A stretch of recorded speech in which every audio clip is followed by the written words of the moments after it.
I'm going to read an extract from a book. You're talking about economists, she said.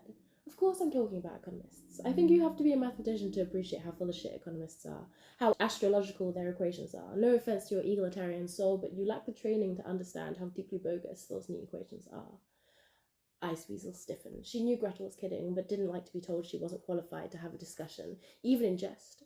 She pushed the feeling down, strove to access the part of her that lit up when Limpopo described the stuff. If Gretel noticed, she gave no sign. Your dad hires economists for intellectual cover to prove his dynastic fortunes and political influence are the outcome of a complex, self-correcting mechanism with the mystical power to pluck the deserving out of the teeming mass of humanity and elevate them so they can wisely guide us.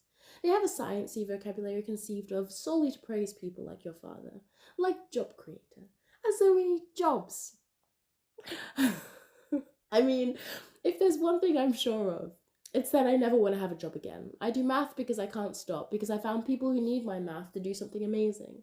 If you need to pay me to do math, that's because A, you've figured out how to starve me unless I do a job, and B, you want me to do boring, stupid math with no intrinsic interest. A job creator is someone who figures out how to threaten you with starvation unless you do something you don't want to do. I used to watch you kids doing your communist parties when I was in default, pretending any of that shit mattered. I'd get so angry at you, beyond any sane response. It wasn't until I walked away, that I figured out why. Because every time you broke into an empty factory and turned the machines on, you proved I was a plough horse whose poor lips had been scarred by the bit in my teeth as I pulled a cart for the man with the whip and the feed bag. And then it goes on about things within the book that you wouldn't. I was just reading one of my dog tags as a little test for a live transcriber. Anyway,